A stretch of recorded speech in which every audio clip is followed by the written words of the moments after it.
guys don't even know. All the pressure, everything that I've worked for. 21 years I've been in this game of mixed martial arts. I've been through the worst of the worst, and I've been through the highs of the highs like no other. Becoming a world champion after a year and a half of competition, losing my world title after 5 title defenses, being on one of the top promotions in the world, and then thrown to the wolves. I'm thankful for Lorenzo Fertitta, Dana White, Frank Fertitta for giving me the opportunity to build a Tito Ortiz. But I really got to thank my fans having my back from all these years, or 21 years. Because now I can look at it and I can be thankful for Oscar De La Hoya and Golden Boy Promotion just starting something new.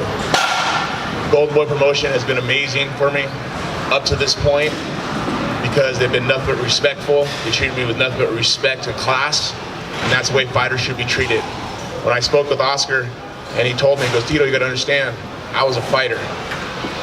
When I got into promotion, I wanted to give back to the fighters. I smiled at him. I was like, I've been trying to do the same damn thing the last 20 years. Well, I've had the biggest stage in the world to get that opportunity to do. The last week we did so much promotion. Everywhere in Los Angeles we hit. I mean, from Bill Lean to Power 106, all across the United States. Hopefully the pay-per-view did well. I'm hoping it did well because me and Chuck will reap the rewards from it. Once again, I got to be thankful for Oscar. Got to be thankful for Jerry, and of course Tattoo, who was another guy who did Mike Tyson's Fight the Mic. I met him at the Staples Center, and he said, "Hey Tito, man, hey, you should come on my podcast with Oscar De La Hoya or with Mike Tyson." I was like, "Yeah, of course I'll do it. Well, here's my number." And it was just acquaintance.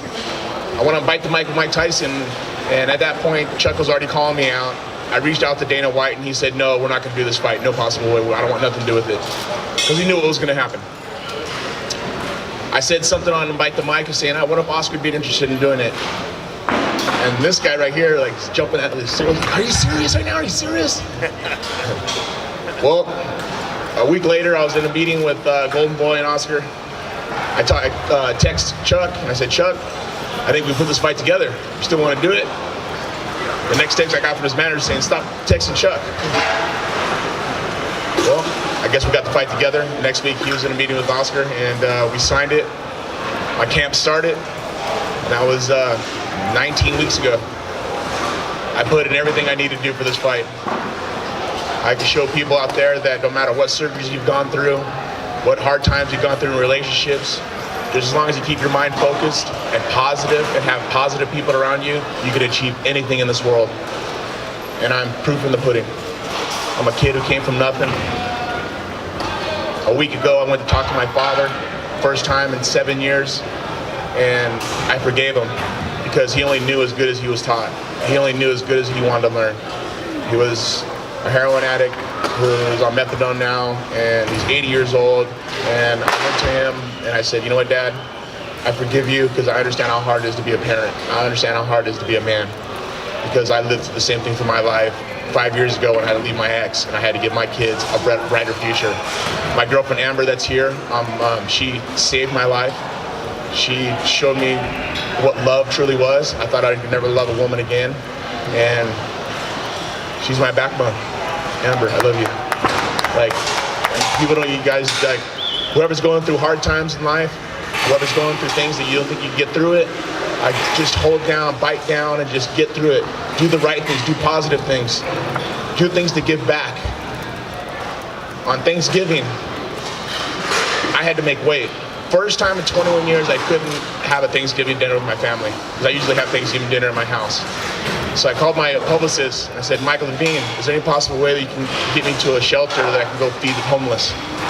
I said, "Yeah, I got you." He texted me, he goes, "Go to the Laugh Factory." I showed up to the Laugh Factory at 2:30, and they said to be there at 3, but I showed up at 2:30 because I try to be punctual. I served from 3 o'clock until 6:30, and I served 2 different helpings to people who are less fortunate. And it just made my heart feel so warm to be able to give back. And I was so damn thankful. just to be in that situation, because as a kid growing up, I was one of those kids that were sitting in their family eating a free Thanksgiving dinner. And it's crazy how life turns around, because it comes full circle always. I woke up this morning and I was nervous. I was not sure of what was going to happen. I know how dangerous Chuck is. I know how dangerous his punches are. And it was a feeling in my body that almost like an empty feeling, and I didn't understand. And I was talking to my son Jacob, and I said, Jacob, I'm so nervous. He goes, Dad, I'm nervous too. He goes, but you know, Dad, I watched something online, and they said, if you could turn that nervousness into happiness, you'll think of it a totally different way. When he said that to me, and this is a 16-year-old kid who's telling me this, my son, and he turned that nervousness into happiness, and from that point out on, I knew I was going to win this fight. Yes, the hard work I put in for 18 weeks, but to have the support and everything that just turned around. When I was cutting weight yesterday at my hotel, I come out of cutting weight, and all of a sudden the Notre Dame comes walking out, the college football team. I was like, Notre Dame, wow, that's pretty damn cool. As a kid growing up, I always watched it, and I have Irish in myself, and I was like, cool if I take a picture with you guys. And I was like, the luck of the Irish, the fighter in Irish. Is this all like meant to be? Am I meant to be sitting right here with my hand raised knowing that I beat Chuck Liddell finally? He came out saying he's gonna knock me out in the first round. Oops, I didn't mean to mess up his night. So I knocked his ass out in the first round, excuse me. I wanna thank everybody for supporting me, all my fans, everybody who believed in me, and all the ones who didn't believe in me. Take the hatred out of your heart, because at the end of the day, we all should be happy. Golden Boy, Jerry, Oscar, if you're watching, thank you so much. You guys have witnessed the beginning of something great, something new to give back to the fighters. And that's Golden Boy MMA. Thank you guys. Yeah, I'll take a couple questions. Tito, you seem very confident there. You were smiling, you were kind of coming on. What gave you that confidence? Tell me about him and how he goes there and how he's moving. I think the confidence came down to my sparring partners. You know, Herdine, Moses, Jay, who fought tonight, also Jay Silva, who fought tonight. These guys are younger. You know, yeah, Jay's in his 30s, later 30s, but the other guys, they're still not even 30 yet. They're fast, and I mean, we're sparring. I think I sparred 16 times for this camp, twice a week, and we're doing three 5-minute rounds. Their speed is just like unridiculously fast. When Chuck was punching at me, I was like, it was like in slow-mo. I was like, slip, slip, slip. I was like, oh. And then I think about 2.5 minutes into it, he threw a jab and like caught me, and it was so slow. I was like, I can't believe I just got touched right now. I was like, this guy. And I hit him back, and I was like, I hit him again. I went to go through a right hand, and he fell. And I thought I hit him, but I didn't. I guess it was just a slip. And I came up, and I hit him with a left hook. And I saw his eyes kind of go, woo. I was like, oh, I heard him, I think. I just kept the pressure. I wasn't going to wrestle. This fight was never about wrestling. I faked him out the whole time, telling him I'm going to take him down. And it was funny because in the press conference when I said that I'm going to take you down, I'm going to bash you with my elbows. And he was like, oh, he let his secret out. No, that wasn't a secret. I was going to stand up and punch him. I believe in my hands because I'm sparring with the best guys in the world right now that are in my gym at Ruka. You know, Jason Perillo believes in me. I put my work in, and it showed tonight. I mean, I was... You get that feeling of, is this the last one? I want it to be. There's a lot of pressure to impose your will on someone like that. Every single fight is really, really hard. There's so much pressure to do that. And I've been doing it for 21 years. Now, if I can step out of that game and do it the right way of being a promoter and helping fighters cup and growing and grow the next Tito Ortizes, grow the next Chuck Liddells, grow the next Rampage Jacksons, Hoist Gracies, Ken Shamrocks, Conor McGregors, and give them an opportunity to make the real money in here. Because like I said, when I spoke to Oscar, he said, you understand, I'm a fighter. I am now a promoter, and I want to get back to the fighters. I said, Oscar, I've been saying the same shit. So I'm just thankful to be where I am tonight. Back now, do you feel like Chuck did some last time? Do you think that was a good idea for him? If I was his manager, no. I mean, Primetime 360 is my management company, and I would have told Chuck, no, let's get you an ambassador job. Let's promote your name and get you signings. I mean, do other means of ways of making money. But I mean, you can't hold someone back if they believe in something that they want to do. I mean, they want to fight, they want to continue to fight. You got to let them walk out on their own. That's just the right thing. We're human. I mean, we want to make mistakes. I mean, I want to fail. I fail all the time. People bash on me all the time because of my interviews, like, oh, Tito said this, Tito said that, and past tense and present tense. I mess up. I'm human. But I want to fail because then I can look back on it and go, you know what, next time I want to make that same mistake. And all of us are human. We all make mistakes. But if you're able to correct yourself, then you're learning from it. If you don't correct yourself, you're ignorant and you'll never learn. Yes? Piggybacking on what you just said about promoting more, not really stopping stuff, is it really helpful? You know, a lot of money was lost as a fighter, help you move? Well, I mean, if Chuck wants to fight, I mean, of course not as main event, but if he still wants to fight, let's find him an opponent. Let's find him someone that isn't a Tito Ortiz. I'm vicious, guy. I mean, I took off a year. I took off a year because I had neck surgery. But just the way I train, the way I am, my mentality as a fighter, my mentality as a man, my mentality as just a father, I work really, really hard. And people got to understand that. That's why I'm able to perform the way I did. I mean, I don't want to take nothing away from Chuck. If he wants to compete, let him compete. I mean, maybe not as a main card. I mean, not as a main event. No, of course not. But I mean, let's find him someone that's a tune-up fight for him, because I wasn't a tune-up fight. What was the biggest difference about speed over the last 12 years? So what was the difference? I think my maturity. I matured a lot. I matured a lot as a person. I matured a lot as a father. I matured a lot as a fighter. My confidence, of course, coming off the choke from Chael Sonnen. My life, living in a positive environment. I went through 7 years of hell trying to fix somebody. And it took me almost 7 months of physical therapy with my therapist to come to realize that I can't save my mom. And he said, you know what, Tito, stop trying to save your mom. Go find someone to save you. And I did with Amber. As a fighter, you gotta have a solid home. You gotta have a solid person who has your back. Not coming home to someone saying that, oh, you're a piece of shit dad, you're a piece of shit fighter. When someone says you're a piece of shit for such a long time, you start believing it. And I will not live in a negative life like that ever again. I won't let my kids live in a negative life like that ever again. And I hope no one else can ever live in that type of lifestyle. I hope they're able to look in the mirror and realize that it's not them, it's the person that they're with to make the difference.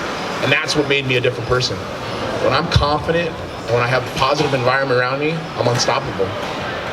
And I gotta say, that was the ticket. I was going through a lot of stuff at those times. And you know, I went through a divorce. I went with a new relationship. I was being smashed by the president of UFC and always bashing me, always saying stuff. Just, it was hell. And that's why I walked away in 2013. That was the reason I walked away from UFC, because I couldn't handle it anymore. But now that I'm graced and respected and honored the way I am with Golden Boy, I think other fighters will see that and they would like to do the same thing too. Where they're able to have their own sponsorships. They're able to be a part of the company.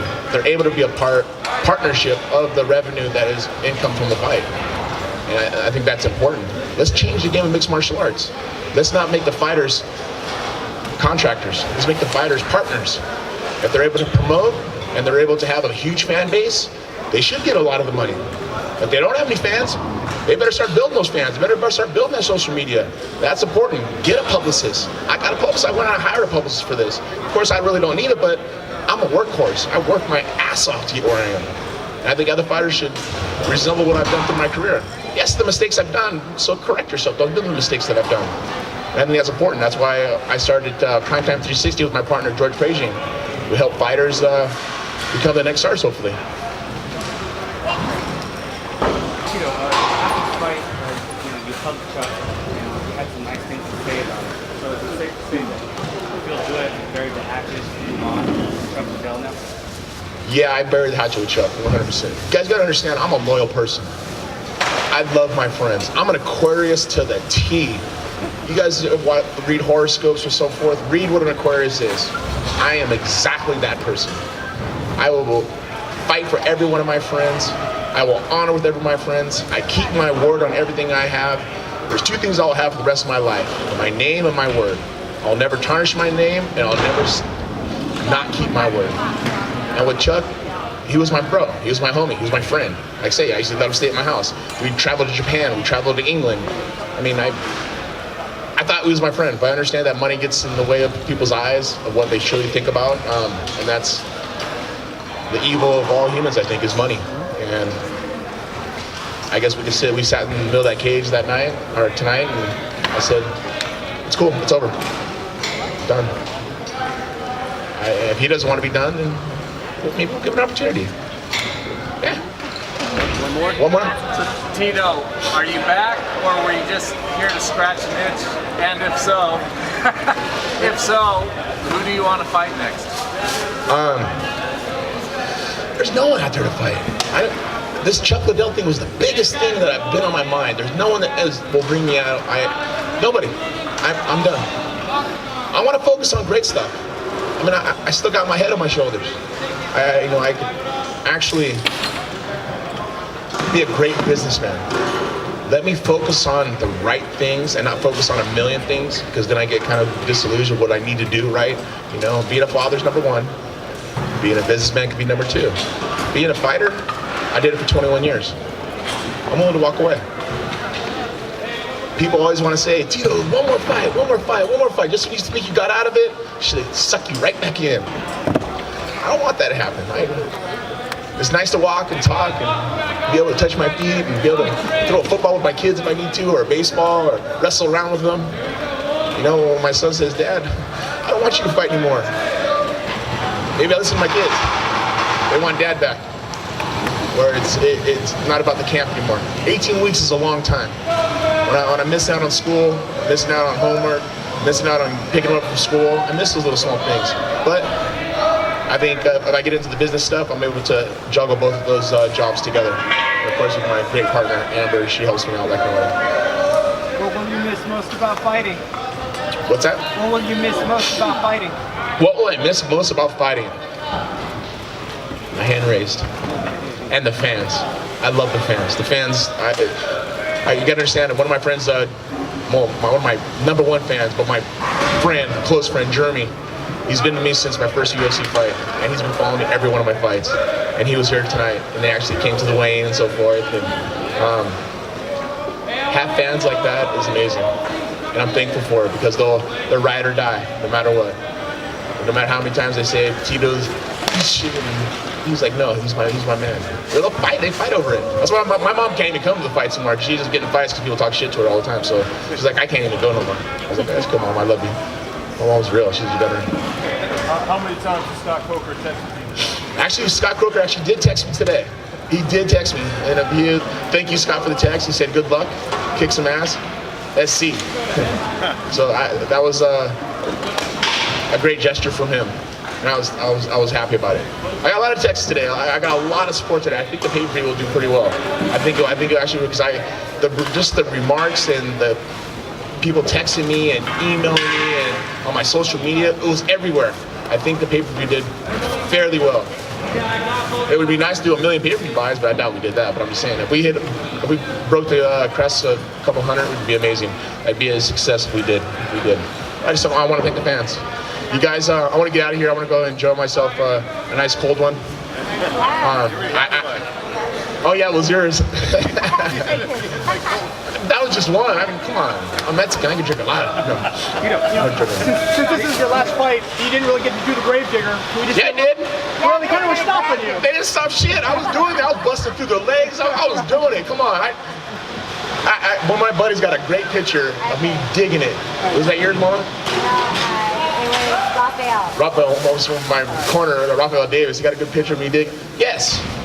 Of course, you go to punishment.com and you can see the picture of me going like this, a cartoon figure, and of Chuck's grave. And it says Chuck Liddell, or excuse me, it just says Chuck, and it says from when he started to today's date, he's buried. It's over. It's done. That's it. You guys have a wonderful night. Thank you very much. I appreciate all you guys for coming here. I think all you guys for supporting this brand of Golden Boy MMA. Guys, thank you. Thank you. This is the beginning of something great, guys. Thank you.